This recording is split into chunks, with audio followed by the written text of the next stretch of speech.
Corona pandemic যেমন অনেকের জন্য মনে করেন যে ধস হিসেবে আসছে এবং অনেকের জন্য আসে রহমতের ছায়া হিসেবে।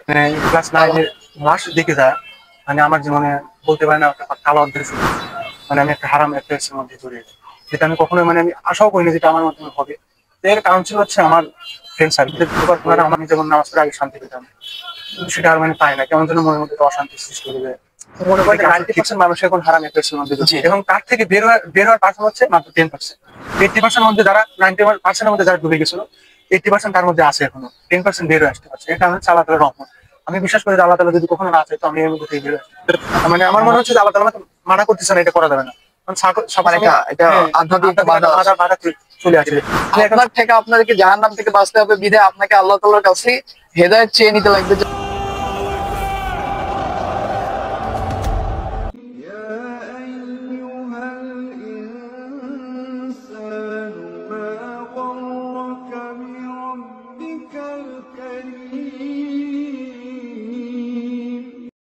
আসসালামু আলাইকুম, স্বাগতম জানাচ্ছি আজকের দিনে ফেরা গল্পের পর্ব নাম্বার 3-এ।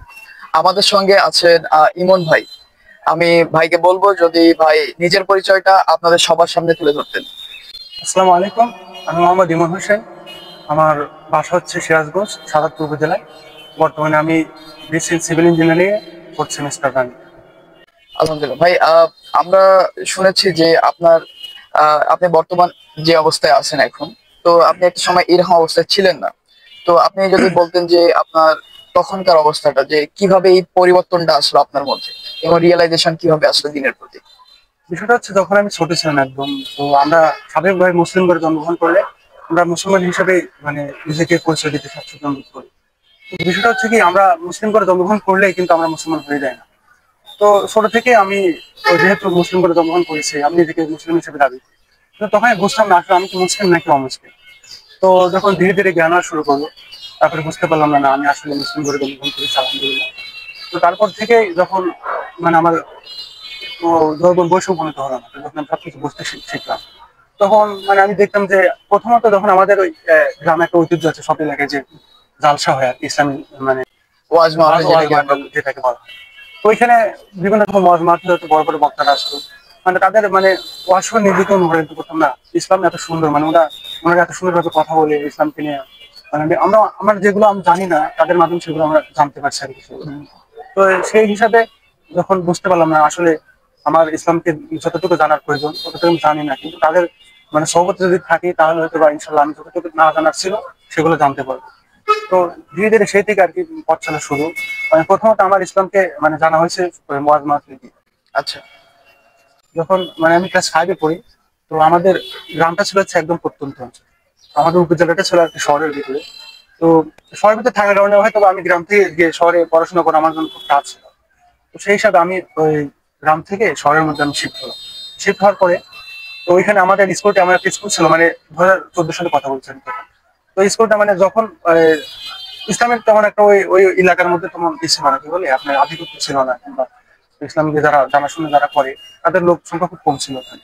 তো স্কুলটা ওই পর্যায়ের মধ্যে যখন প্রতিষ্ঠিত হয়, তো আমাদের যে প্রিন্সিপাল স্যার ছিল উনি ইসলামের দিক থেকে খুব একটি মানে খুবই কি বলে মাইন্ডসেট ছিল, যেন আমার স্কুলে ইসলামকে চর্চা হবে। তো সেই হিসাবে আমরা যখন ওখানে ভর্তি হলাম ক্লাস 5-এ, তো ওখানে 5 ওয়াক্ত নামাজ বাধ্যতামূলক ছিল, যেটা মনে করেন যে আমাদের জন্য খুবই মানে ভালো ছিল। তারপরে স্কুলের নামটা কি বলা যাবে? স্কুলের নামটা হচ্ছে রংপুর ডিজিটাল স্কুল। আচ্ছা, এটা কোথায়? এটা হচ্ছে সাহাদপুর উপজেলা, শাহাদাতপুর, সিরাজগঞ্জ জেলা। সিরাজগঞ্জ। তো ওই স্কুলে মানে পড়ার ফলশ্রুতিতে মনে করেন যে আমার মানে নামাজের প্রতি একটা এমন আগ্রহ তৈরি হলো যেটা আমার আগে ছিল। ওইখান থেকে আর কি ইসলামের প্রতি আমার মনোনিবেশ করা শুরু। তো এখানে পড়ার ফলশ্রুতিতে মানে আমাদের যে প্রিন্সিপাল স্যার ছিল উনি আমাদেরকে কোরআন শরীফ পড়া ফ্রি করে দিয়েছিলেন, আমরা ফ্রিতে কোরআন শরীফ শিখতে পারতাম। মাশাআল্লাহ। তো ওইখানে কোরআন শরীফ শেখার পরে কোরআন শরীফ পড়া শুরু করলাম, তারপরে বাংলা অর্থগুলো পড়া শুরু করলাম। ধীরে ধীরে আর কি ইসলামকে ওইভাবে ওইখান থেকে জানা শুরু করলাম। আচ্ছা আচ্ছা ভাই, ওখান থেকে যদি বলি যে আহ আপনার যে স্কুলের টিচার ছিল, জি জি। তো উনি কি ওটা কি কিন্ডারগার্টেন টাইপের ছিল নাকি? নাকি ওটা অনেক সময় আছে যে দেখি যে বোর্ডিং বোর্ডিং টাইপের? ওখানে কিন্ডারগার্টেন ছিল এবং আবাসিক ছিল, মানে আমি আবাসিকই থাকতাম। আমার যেহেতু বাড়ি মানে অনেক দূরে ছিল, তো ওইখানে আবাসিক সিস্টেম ছিল, ওইখানে আবাসিক থাকার কারণে হয়তো আমার জন্য সুবিধা হয়েছিল। আচ্ছা, আবাসিক থাকার কারণে কিছু রুলস রেগুলেশন থাকলে যাতে সবাইকে মানতেই লাগে। হ্যাঁ। তার মধ্যে একটা হচ্ছে যে পাঁচ ওয়াক্ত নামাজ পড়তেই লাগবে পড়তে- সবাইকে। সবাইকে। আচ্ছা, মাশাআল্লাহ, এটা সুন্দর একটা হ্যাঁ, জিনিস। অনেক ভালো ছিল। তারপরে ভাই ওখান থেকে তো আপনি একটা রিয়েলাইজেশন আসলো আপনার, হ্যাঁ, তারপরে মনে করেন যে আপনার পরিবর্তন আরো মানে ইসলামের দিকে কিভাবে আরো গভীরে গেলেন ইসলামে? হ্যাঁ, ওইখানে যখন ক্লাস 5 শেষ করলাম, তো মানে আমার মানে হাস্যকর ঘটনা ঘটছে। সেটা হচ্ছে কি, পিএসসি পরীক্ষা দিলাম, দেওয়ার পরে মানে আমি সব সাবজেক্টে ভালো করলাম। মানে আমি বিজ্ঞানে পাইছিলাম হচ্ছে 93, সেটা উল্টো হয়ে গেছে 39 আর কি, ঠিক আছে। তো বাড়ি থেকে এটা জানার পরে যে এত টাকা পয়সা তো পড়াশোনা করলাম, তুমি ক্লাসে পেলে না। তো সেই জন্য বাড়ি থেকে মনে করলো যে না, তোমার সেখানে পড়াবো না, তোমার আর কিছু হবে না। তো আবার সেই জন্য গ্রামে নিয়ে আসলো, ঠিক আছে, গ্রামের স্কুলে নিয়ে আসলো। তো ওইখান থেকে আবার বোর্ড চ্যালেঞ্জ করলাম যে না, আমি আবার দেখি তো, আমি তো ভালো পরীক্ষা দিচ্ছি, কেন এরকম? বোর্ড চ্যালেঞ্জ করার পর দেখলাম যে না, 93 পাইছি, পরে আবার বৃত্তিও পেলাম। তো এখান থেকে চলে আসার পর থেকে আমার মানে প্রায় ডাউনফল শুরু হলো, ঠিক আছে। তো এখানে একটা নিয়মের মধ্যে ছিলাম। এখন গ্রামে চলে আসছি, গ্রামে তো বোঝেনি কেমন পড়াশোনা হয়। তারপরে বন্ধু বান্ধব ছিল, তাদের সাথে সবসময় আড্ডা দিতাম। আর হচ্ছে খেলার প্রতি বেশি আকৃষ্ট ছিলাম, আর ক্রিকেট খেলা। তো আচ্ছা। সবসময় খেলাধুলা করতাম, স্কুলে যাইতাম, গিয়ে ওইখান থেকে ড্রেস চেঞ্জ করে খেলাধুলা নিয়ে করতাম, আর পড়াশোনা করতাম না, নামাজ কালাম তো অফ হয়ে গেছিল। তো এইভাবে দেখলাম যে না, আমি একদম বিপথে চলে যাচ্ছে আর কি, মানে নামাজের মানে আপনি কি বলতে চাচ্ছেন যে এই পরিবেশটার কারণে আপনার এই পরিবেশটার কারণে আমার তারতম্যটা? তারতম্যটা ঘটেছে আর কি। ওইখানে আমি একদম নিয়মের মধ্যে ছিলাম যে আমাকে 5 ওয়াক্ত নামাজ পড়তে হবে, আমার এই সময় আমাকে নামাজে যেতে হবে, আমার কোরআন শরীফ পড়া মানে কমপ্লিট যতটুকু দিয়েছিল টিচার, ওগুলোকে আমাকে তার কাছে সাবমিট করতে হবে সময় মতো। কিন্তু বাড়িতে আসার পরে সেটা তার আমি করতে পারতেছি না। হুম। এই জিনিসটা হয়তো বা আমার জন্য আর কি বিরাট একটা ফাটল তৈরি করছে, মানে আমার ইসলাম থেকে দূরে চলে আসার জন্য। তারপরে এইভাবে আমার পরিবার আমার অনেক সাপোর্ট করে, কারণ আমার মা অনেক আমাকে সাপোর্ট করে ইসলামের দিকে আগে আসার জন্য। আমার বাবা তেমনটা উনি এই বিষয়ে মানে অভিজ্ঞ না। তো বিশেষ করে আমার মা আমাকে মানে এই আমার ডাউনফল দেখে মা বলে, তুই আগে 5 ওয়াক্ত নামাজ পড়তি, এখন আমার পড়াশোনা করিস না, পড়াশোনা করিস না ঠিক মতো। তো তারপরে আমাদের গ্রামের যে মুয়াজ্জিন কিংবা আমরা তাকে ইমাম বলে আর কি, তো মুয়াজ্জিন ইমাম দুটি, তো ওনার কাছে আমাকে আবার ভর্তি করতেন কোরআন শরীফ শেখাতে। তো মাঝখানে আমার 1 বছর প্রায় আমি মানে সবকিছু ভুলে গেছিলাম, মানে পড়াশোনার মধ্যে ছিলাম না, সবকিছু প্রায় ভুলার মতো। তো ওনার কাছে মানে ভর্তি করে দেওয়ার পরে তো আলহামদুলিল্লাহ একটা সময় দিয়ে আমি আবার কোরআন শরীফ পড়া ঠিক করি। তো এইভাবে আর কি ওনার কাছে পড়া শুরু করলাম। করার পরে কোরআন শরীফটা মানে আমি আত্মস্থ করলাম ভালো করে। তো ধীরে ধীরে আবার মানে কন্টিনিউ করা গেলো, কন্টিনিউ শুরু করলাম নামাজ পড়া। তো এবার ধীরে ধীরে নামাজ পড়ার পর মানে হঠাৎ কি হলো, মানে আবার আমাকে ওইখান থেকে আবার অন্য স্কুলে শিফট করলো। মানে বাড়ি থেকে আমাকে আবার উপজেলার মধ্যে পাঠায়। তো ওইখান থেকে আমি যখন আবার বাড়ি থেকে আমি আবার ওইখান থেকে আমার নানা বাড়িতে শিফট হলাম। নানা বাড়িতে শিফট হওয়ার পর আবার সেম অবস্থা, মানে আমি আবার নামাজ পড়লাম, পড়া বাদ দিয়ে দিলাম। মানে আবার যে একটা পরিবেশ ছিল, আবার একটা নতুন পরিবেশে যাওয়ার পর ওই রকম পরিবেশের সাথে মিশে গেছেন আপনি। মিশে গেছি। তো ওখানে আবার নতুন ফ্রেন্ড সার্কেল তৈরি হলো। তো হওয়ার পরে দেখা যাচ্ছে যে ওদের সাথে আবার মিশে গেছি, পড়াশোনা তেমন একটা করতাম না, স্কুলে যাইতাম। যাওয়ার পরে দেখা যেত যে স্কুল আমাদের ছুটি হতো কয়টার সময়, 6টার সময়। মানে 8টার সময় যাইতাম, 6টার সময় ব্যাক করতাম, মাঝখানে নামাজ পড়ার সময় ছিল কিন্তু পড়তাম না, ওদের সাথে আড্ডা দিতাম আর কি। আবার ওই আগে যেমন ছিলাম তেমন। এইভাবে হওয়ার পর দেখলাম যে না, আমি তখন রিয়েলাইজ করলাম যে আমি একবার নামাজ পড়া শুরু করতেছি আবার বাদ দিচ্ছি, এটা তো মানে মুনাফিকের আচরণ হয়ে যাচ্ছে, যে আমি ইচ্ছা করে শুরু করলাম আবার ইচ্ছা করে বাদ দিয়ে দিলাম। তো এইভাবে হওয়ার পথে তখন আমার কাছে স্মার্টফোন ছিল না, আমি তখন থেকে মানে বাটন ইউজ করতাম। তো আমার তেমন একটা ওই রকম ওই ইসলামকে জানার মানে যতটুকু ইচ্ছা ছিল, ধীরে ধীরে ওইখান থেকে আমি আবার বের হয়ে আসলাম, যার কারণে আমি আর ইসলামকে অতটুকু জানতে পারলাম। তো এই পাশ করার পর ওইখান থেকে আমি আবার যে স্কুলে পড়াশোনা করতাম, রংধন ডিজিটাল স্কুল, আবার ওই স্কুলে ব্যাক করলাম। আমার ওই স্কুলে আবার আচ্ছা, ওই স্কুলে কত মানে কত সালে ব্যাক করলেন বা কোন ক্লাসে ব্যাক করলেন? আমি 14 সালে ওইখানে ক্লাস 5 ছিলাম। মানে তারপরে 6-7 থাকাকালীন আমি আবার আমার গ্রামের একটা হাই স্কুলে পড়ি। তারপরে এইট এইট পড়ার জন্য আবার সাতপুর আমার উপজেলাতে আর একটা স্কুলে, রংধন মডেল স্কুলে, ওইখানে ভর্তি হই। তো ওখান থেকে 8 পাস করার পর আবার আমি যখন 9-এ ভর্তি হলাম, তখন আবার রংধন ডিজিটাল স্কুলে মানে ব্যাক করলাম। মানে 14 সালে এবং 17 সালে আমি এই স্কুলে পড়াশোনা করি। তো এখানে আসার পর থেকে আবার ওই যেমন নিয়ম ছিল, নামাজ কালাম পড়া 5 ওয়াক্ত, তারপরে কোরআন শরীফ পড়া শেখা। এখানে ব্যাক করার পরে ওই কারণে আমি আবার সেই আগের মতো হতে শুরু করলাম। আচ্ছা। তারপরে এখানে ভর্তি হওয়ার পর যেহেতু আমি মানে চলছে, আমার ভালোই দিন যাচ্ছে, আমি নামাজ কালাম পড়তেছি, তারপরে কোরআন শরীফ পড়া, তারপরে বিভিন্ন মানে আমাদের যে একটা টিচার ছিল, যিনি আমাদের কোরআন শরীফ শেখাতো, উনি বিভিন্ন রকম হাদিস শোনাতো আমাদের, মানে ইসলামের মৌলিক বিষয়গুলো, নামাজ, হজ, জাকাত, সাওম, এগুলো বিষয় আমাদেরকে মানে শিক্ষা দিত। আরো বিভিন্ন বিষয় আমাদেরকে মানে এগুলো শেয়ার করতেন। এর মধ্যে মানে ক্লাস 9-এর লাস্ট দিকে যায়, মানে আমার জীবনে বলতে পারি না, একটা কালো অধ্যায় শুরু হলো। মানে আমি একটা হারাম অ্যাফেয়ার্স এর মধ্যে জড়িয়ে যাই, যেটা আমি কখনোই মানে আমি আশাও করিনি যেটা আমার মাধ্যমে হবে। এর কারণ ছিল হচ্ছে আমার ফ্রেন্ড সার্কেল, ওনারা আমাকে এই বিষয়টাকে ফোর্স করছে যে এগুলোর মধ্যে তুমি ঢুকে যাও।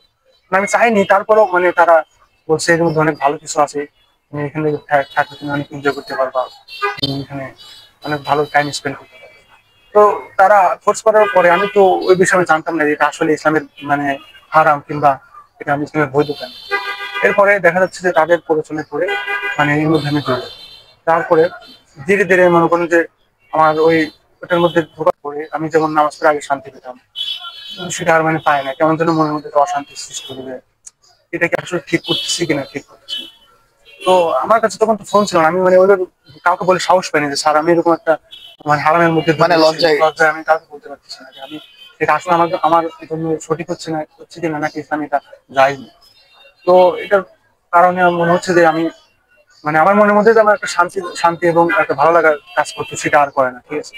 তো এরপরে দেখা যাচ্ছে যে আমি কি বলবো মানে আমার মানে সারা সময় আমি অশান্তির মধ্যে থাকতাম, মানে আমি চাইতাম না, তারপর আমাকে জোর করে ফোর্স করা হতো যে না এটা করে। আমি জানি না এটা কি কারণে এরকম হয়, এরকম হঠাৎ করে দেখা যাচ্ছে যে আবাসিকে থাকার কারণে আমি কিন্তু ওইভাবে মানে এখন যেমনটা দেখেন যে মানে তারা সবসময় ফ্রি ভাবে মেলামেশা করা কিংবা যেটাকে আমরা ফ্রি মিক্সিং বলি। বলে, আমার মধ্যে তেমন একটা কিছু ছিল না, তার সাথে আমার পরিচয় ছিল, দেখো আপনি আমার পরিচয় এটুকুই। কারণ আমাদের মধ্যে কোনো কথাবার্তা ছিল না যে আমরা সারাক্ষণ কথাবার্তা বলি কিংবা একজন আরেকজনের সাথে আপনার কি বলে টাইম স্পেন্ড করি, এরকম কিছুই ছিল না। তারপরে মনে করেন যে আমার মানে মনের মধ্যে কেমন যেন লাগতো আসলে এটা কি ঠিক হচ্ছে, আমি যেহেতু এখনো ছোট মানুষ, আমি এখন বিয়ে করি নাই, এটা কি আমার আমার জন্য জায়েজ কিনা। তো এরপরে ধীরে ধীরে দেখা যাচ্ছে যে মানে 19 সাল 20 সাল শেষ হয়ে গেল। এরপরে তো এর মধ্যে 19 সালের মাঝামাঝি তো জানেন মানে করোনা শুরু হলো। Corona pandemic. করোনা প্যান্ডেমিকে দেখা যাচ্ছে যে আমরা বাড়িতে চলে গেলাম, যার যার মতো আলাদা হয়ে গেলাম। তখন আমি মানে এসএসসি পরীক্ষাও দিই, দেওয়ার পরে যখন ওই এসএসসি শুরু হবে মানে জানুয়ারি কিংবা ফেব্রুয়ারিতে, তখন মনে করেন যে পরীক্ষা দেওয়ার শেষে আমরা তো সবাই যাদের মতো আলাদা হয়ে গেলাম, মানে কলেজে মানে ভর্তি হওয়ার প্রিপারেশন নিলাম। তো তখন আমি একটা স্মার্টফোন মানে আমার বাড়ি থেকে আমাকে দিল। আমাকে আগে থেকে নিষেধ ছিল যে আমাকে কোনো ফোন কিনে দেবে না, মানে এসএসসি রাখ। তো স্মার্টফোন পাওয়ার পর ধীরে ধীরে মনে করেন যে আমি একটা ফেসবুক আগে খোলার পর মানে বিভিন্ন রকমের ইউটিউব চ্যানেল ছিল। ইউটিউব চ্যানেলে আমি মানে প্রথম দিকে আমার এই ইসলামের দিকে একদম মানে আকৃষ্ট হওয়ার প্রধান কারণ ছিল হচ্ছে একটা সূরা মানে সূরা বাকারা, যেটা মানে আমরা আমরা আমরা বলে আয়াতুল কুরসি। তো আয়াতুল কুরসিটা মানে ইউটিউবে চালানোর পর ওনার আয়াতের নাম ছিল ইসলাম ছবি, ওনার মানে আমার এটা হচ্ছে সবসময় প্রায় বেশি শোনা।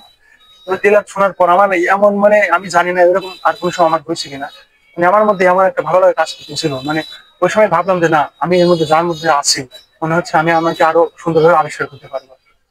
তো দেখা যাচ্ছে যে ওই তেলাওয়াতটা শোনার পর ধীরে ধীরে মানে আমি কোরআন তেলাওয়াতের প্রতি মানে শোনা এবং শোনার প্রতি বেশি আকৃষ্ট হয়ে গেলাম। দেখা যাচ্ছে যে আমি প্রায় সারাদিন 7 থেকে 8 ঘন্টা কোরআন তেলাওয়াত শুনতাম। মাশাআল্লাহ। মানে আমি যখনই মানে ঘুমিয়ে পড়তাম তখনই কোরআন তেলাওয়াত শুনতাম, তখনই আমি ফ্রি টাইম ছিল তখনই মানে ওনার তেলাওয়াত তারাই দিয়ে আমি শুয়ে পড়তাম।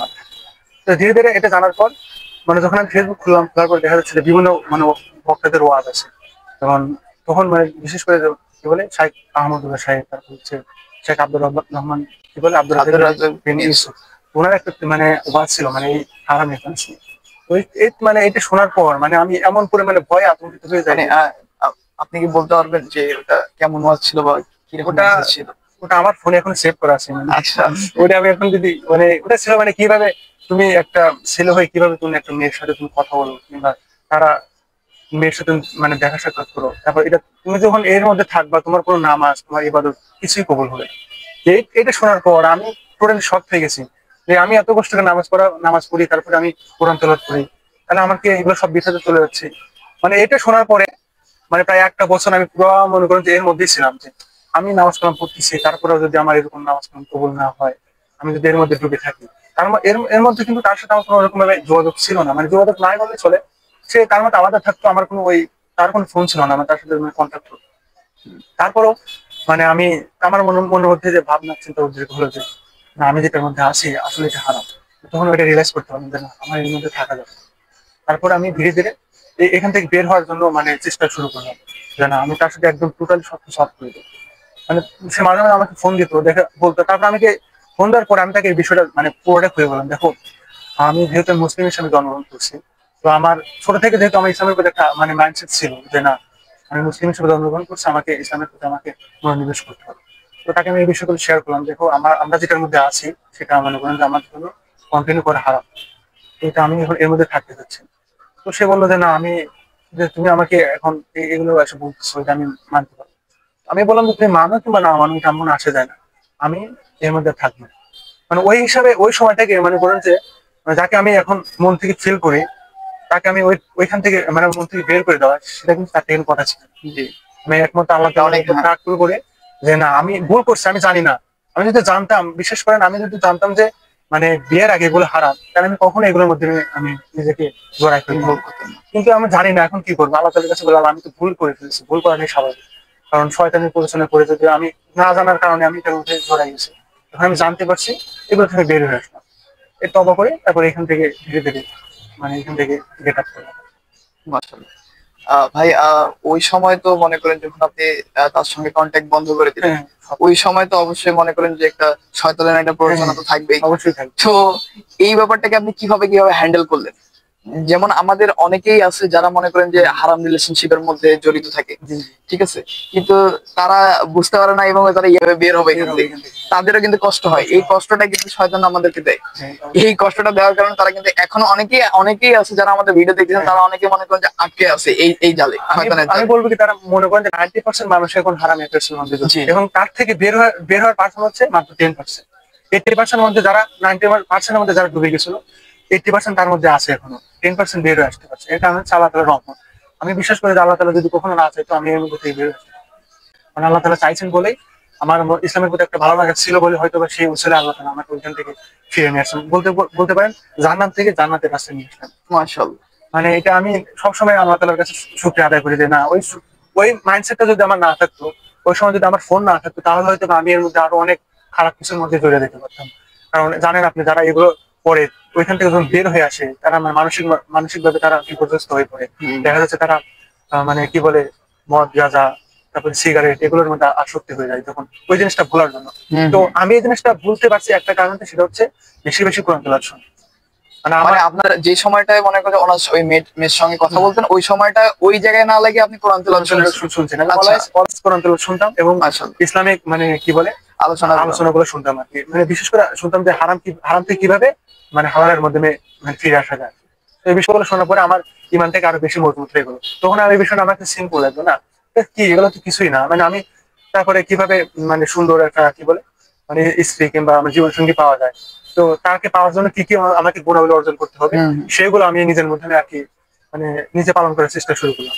তো আমি আল্লাহকে বললাম যে আল্লাহ, তোমার জন্য আমি সবকিছু ছেড়ে দিলাম, মানে আমার জন্য যেটা ভালো হয় সেটা তুমি আমার তাকদীরে লিখে, মানে লেখা তো হয়ে গেছে, তারপরে আমি দোয়ার মাধ্যমে সবকিছু কবুল হয়। হুম। জি, তো আমি অবশ্যই।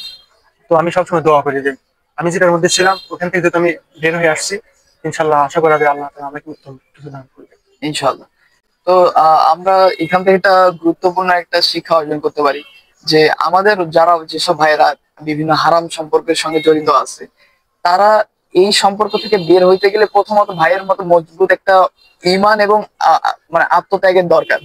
আমি করব না একবারই বাদ দিয়ে দিব, এটা মনে করেন যে শয়তানের প্ররোচনা আসবে, এটা স্বাভাবিক, এটা সবার ক্ষেত্রে আসে। এটা একটা জাস্ট একটা মোহ। এখান থেকে বের হওয়ার জন্য সর্বোপরি ভাই প্রথমেই বলছে যে এটা আল্লাহ তাআলা একটা রহমত, আল্লাহ তাআলা করে কাছে বিশেষ ভাবে দোয়া করা, যাতে আল্লাহ তাআলা এইসব ফিতনা থেকে আমাদেরকে দূরে রাখে। এবং আমাদের যে সময়টা আমরা এই ফিতনার মধ্যে দিয়েছিলাম, এই সময়টাকে আমরা কোনো প্রোডাক্টিভ কাজে বা ইসলামিক কোনো ওয়াজ অথবা কোরআন তেলাওয়াত অথবা কোরআনের অর্থ, এইসব কাজে যদি আমরা ব্যয় করি, ইনশাল্লাহ এই ফিতনা থেকে আমরা অনেক সহজেই মুক্তি পেতে পাবো ইনশাল্লাহ। তখন তো মনে করেন যে আপনার ইমানের হালতটা অনেক মজবুত ছিল, যার কারণে আপনি মনে করেন এইসব জিনিস ত্যাগ করতে পারছেন, আলহামদুলিল্লাহ। তো ভাই, এখন আপনার ইমানের হালত কেমন ভাই, বা এখন আপনি কি রকম বুঝতেছেন? এবং আপনার যখন থেকে যাত্রা শুরু হয়, যদি বলি যে আপনার যে স্কুল লাইফ থেকে, জি, যেখানে 5 ওয়াক্ত নামাজ পড়তেই লাগতো, ঠিক আছে, আমি বুঝি চাহে না বুঝি আমাকে পড়তেই লাগে, ওখান থেকে এখান পর্যন্ত আজ পর্যন্ত আপনার জীবনে কি রিয়েলাইজেশন আসতেছে যে ইমানের তারতম্য বা স্ট্রাগল, কি স্ট্রাগল আসতে পারে পরিবার থেকে অথবা আমাদের ফ্রেন্ড সার্কেল বা ভার্সিটির পরিবেশের মধ্যে? এটা আমার স্কুল লাইফে ছিলাম, তখন তো আমি নামাজ কালাম পড়া শুরু করছি, আমি সবকিছু জানতে শুরু করলাম। মাঝখানে তখন আমি মানে ভালো ছিলাম, তারপরে খারাপ হয়ে গেলাম, খারাপ থেকে আবার এখন আলহামদুলিল্লাহ ভালো পথে আছে। তো যখন এই খারাপ টাইমটা ছিল, তখন আমার মনে হয় যে মেইন ফ্যাক্টর হচ্ছে ফ্রেন্ড সার্কেল। যদি আপনি আল্লাহকে জানতে চান, রাসূলকে জানতে চান, আপনাকে সবসময় ভালো একজন কোনো সহপাঠীর সাথে আপনাকে টাইম স্পেন্ড করতে হবে। মানে এখন আমি হারাম কিছু করি, আপনি হারাম কিছু করেন, আপনার কাছে কিন্তু আমি ভালো কিছু আশা করতে পারি। কারণ আপনি ভালো কিছু করেন, আমি হারাম কিছু করতে, হারামের মধ্যে জড়িত আছি। আমাকে যখন বলবেন যে ভাই আপনি যেটা করছেন সেটা মানে কোনো সময় মানে কোনোটাই আপনার ইসলামের মধ্যে যেটা করছেন এটা জায়েজ নেই, তো আমি স্বাভাবিকভাবে কিন্তু আপনাকে বলবো তাহলে কিভাবে কি এখান থেকে বের হয়ে আসা যায়। আপনি আমাকে মানে বিভিন্ন রকম নসিহত করবেন যে এগুলো করলে ভালো কিছু আশা করা যায়, ভালো কিছু মানে তুমি এখান থেকে বের হয়ে আসতে পারবে। তো আমাকে এইভাবে সাজেস্ট করার মতো কেউ ছিল না। আমি যখন এর মধ্যে ছিলাম আমাকে কেউ বলে না যে তুই এটা এটা করতেছিস সেটা কিন্তু ভালো না। আমাকে আমাকে কিন্তু নিজেকে রিয়েলাইজ করে এখান থেকে বের হয়ে আসতে হয়েছে যে না, আমি যেটা করতেছি এটা মানে ভালো না, এটা খারাপ। তো এই জন্য আমি মানে সাজেস্ট করবো যে যারা এগুলোর মধ্যে জড়িয়ে গেছে তাদেরকে প্রথম আমি একটা কথা বলতে চাই, হচ্ছে আপনাকে প্রথমত আগে হিম্মত করতে হবে যে না, আমি যেহেতু মুসলিম, আমাকে মুসলিম এবং হিন্দুর মধ্যে পার্থক্য হচ্ছে কি নামাজ। নামাজ। আমি যদি এখন নামাজে না পড়ি তাহলে ও যে আমতি, কোনো এর মধ্যে কোনো পার্থক্যই নেই। তো প্রথমে তাকে আমি বলবো যে নামাজটা পড়া শুরু করেন। আপনি এর মধ্যে আছেন সমস্যা নাই, ধীরে ধীরে নামাজ পড়া শুরু করেন, কোরআন শরীফ পড়া শুরু করেন। একটা সময় দেখা যাবে যে নামাজ পড়তে পড়তে আপনাকে আল্লাহ তাআলার প্রতি একটা ভালোবাসা তৈরি হয়ে যাবে, ইসলামকে জানার প্রতি একটা ভালো লাগা তৈরি হবে। তো এই ধীরে ধীরে দেখা যাবে যে আপনি যেটার মধ্যে আছে এটা আপনাকে একসময় বাধা দিবে যে আমি নামাজ পড়তেছি তারপরে কেন আমি এগুলোর মধ্যে জড়িত আছি। হ্যাঁ, আবার কোরআনের মধ্যে তো বলা আছে নিশ্চয়ই নামাজ সকল পাপ থেকে বিরত রাখে, অশ্লীল কাজ থেকে বিরত রাখে। তো আপনি যখন নামাজ পড়া শুরু করার পর দেখা যাবে যে আপনার মনের মধ্যে একটা ভালো লাগা তৈরি হবে। এখন আপনি নামাজ পড়তেছেন না কিন্তু এর মধ্যে আপনি মানে ভিতরে ঢুকে আছেন, তাহলে কিন্তু আপনি বুঝতে পারবেন না আসলে আপনি ভালো ভালো রিয়েলাইজেশন তো তখন আসবে। তখন আসবেন না আপনি ভালো কিছু করতেছেন কিনা খারাপ কিছু করতেছেন।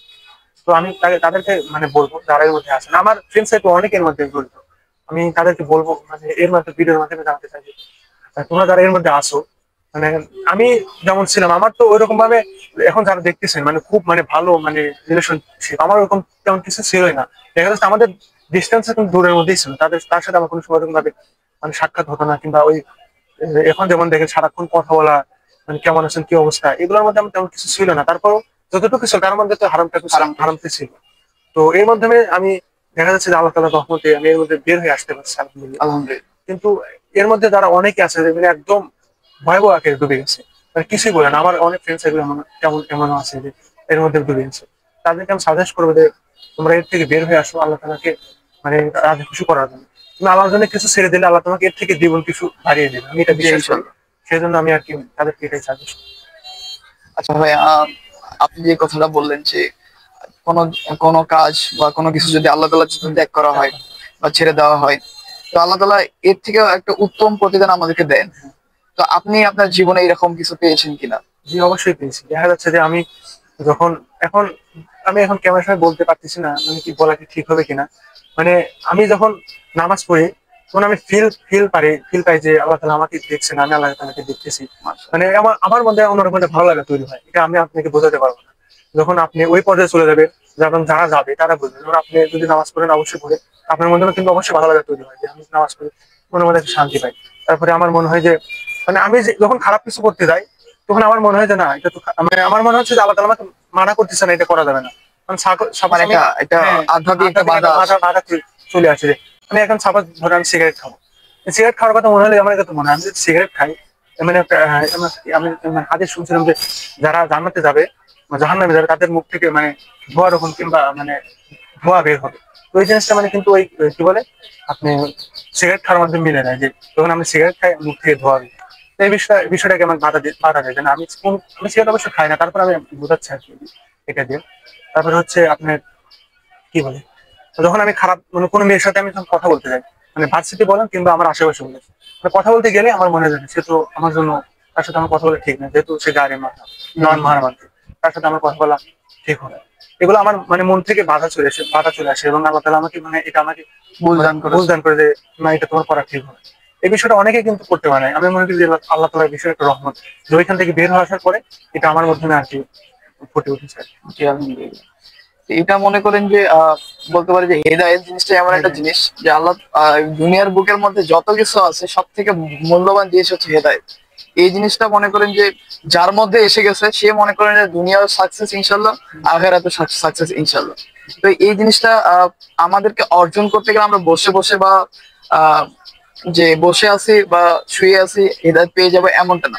যেমন আমরা একটা কাজ যদি করি, মনে করেন যে একটা ফোন কিনবো, আইফোন কিনবো, এই আইফোনটা কেনার জন্য কিন্তু মনে করেন যে কিছু মনে করেন আমাদেরকে সময়, অর্থ এগুলো মনে করেন যে ব্যয় করতে হয়।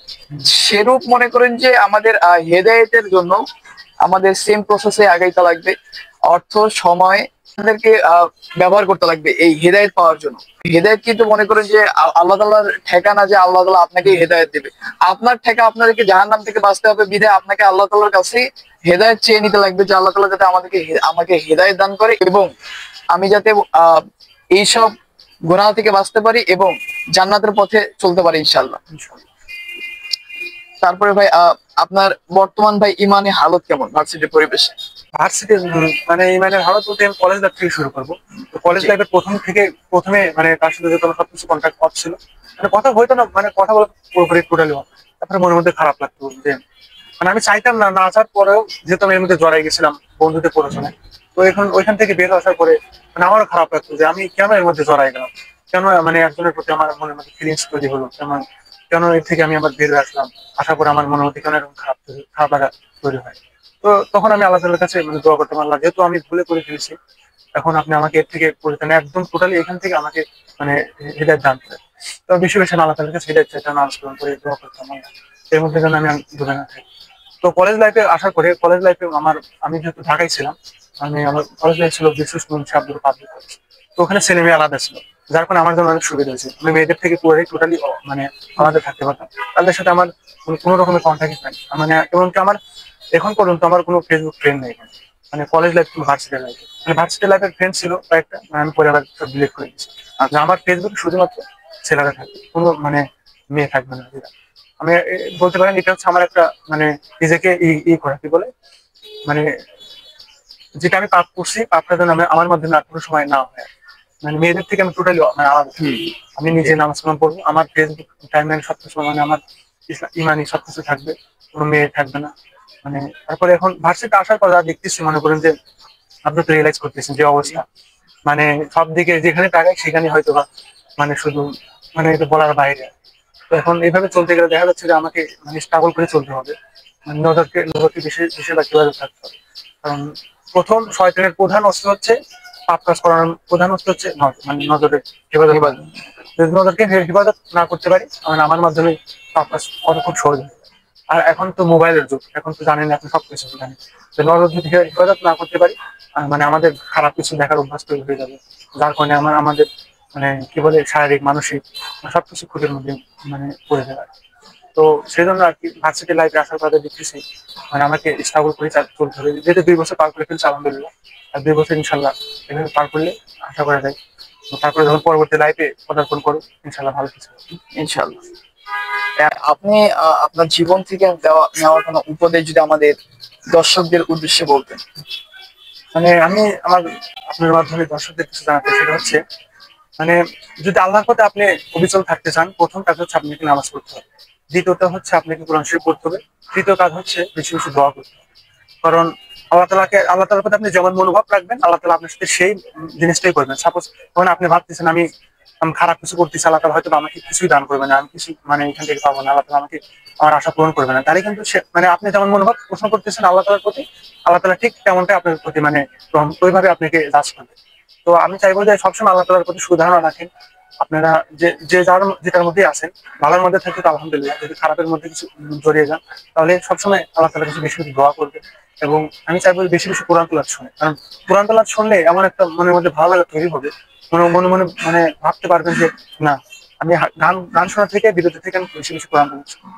তা আমার জিনিসটা আমাকে আল্লাহ তাআলার প্রতি অবিচল রাখার জন্য যেটা বেশি ইফেক্ট করছে, সেটা হচ্ছে কোরআন তেলাওয়াত শুনে বেশি বেশি। আমি এখন পর্যন্ত প্রায় দেখা যাচ্ছে 4 থেকে 5 ঘন্টা কোরআন তেলাওয়াত শুনি। যখন ভার্সিটি থেকে মানে বাসা থেকে ভার্সিটি যাই, তখন শুনতে শুনতে আসি, আবার যখন অবসর সময় পাই, ব্রেক পাই, তখনও শুনি, আবার যখন ভার্সিটি থেকে বাসায় ব্যাক করি তখন কোরআন তেলাওয়াত শুনি। মানে এই জিনিসটা আমাকে মনে করেন যে ইসলাম মানে আল্লাহ তাআলার প্রতি অনুগত রাখার জন্য বড় একটা ফ্যাক্টর। আলহামদুলিল্লাহ, ইমন ভাই আমাদেরকে তার জীবনের অনেক ঘটনা আমাদেরকে শেয়ার করলো। তো আমরা এখান থেকে ইনশাআল্লাহ শিক্ষা অর্জন করতে পারি। তো আপনারা শুনেছেন যে ভাইয়ের একটা বিরাট একটা পরিবর্তন আসছে করোনা প্যান্ডামিকের সময়। তো আমাদের বিগত পর্বগুলোতেও দুইজন ভাই ছিল, এক তো হিমেল ভাই ছিল এবং দ্বিতীয়ত সিয়াম ভাই ছিল। ভাইদের সেম অবস্থা, যে ভাইদের একটা বিশাল একটা পরিবর্তন আসছিল এই করোনা প্যান্ডামিকের সময়। তো আমরা আলহামদুলিল্লাহ, করোনা প্যান্ডামিক যেমন অনেকের জন্য মনে করেন যে ধস হিসেবে আসছে, এবং অনেকের জন্য আসছে রহমতের ছায়া হিসেবে। তো আলহামদুলিল্লাহ, এটা আমাদের জন্য বড় একটা পাওয়া। তো আর যারা আমরা বর্তমান আমাদের ভিডিওটা দেখতেছি, আপনাদের যদি এমন কোনো ঘটনা থেকে থাকে, অথবা আপনাদের পরিচিত কারো যদি এমন দিনে ফেরার ঘটনা, লোমহর্ষক ঘটনা এবং হৃদয় বিদারক ঘটনা থেকে থাকে, তাহলে অবশ্যই অবশ্যই আপনারা আমাদের স্ক্রিনে দেখা হোয়াটসঅ্যাপ এবং ইমেলে আপনাদের ঘটনা শেয়ার করবেন। আমরা ইনশাল্লাহ অবশ্যই আপনাদেরকে আমাদের এপিসোডে নিয়ে আসার চেষ্টা করবো ইনশাল্লাহ। আসসালামু আলাইকুম।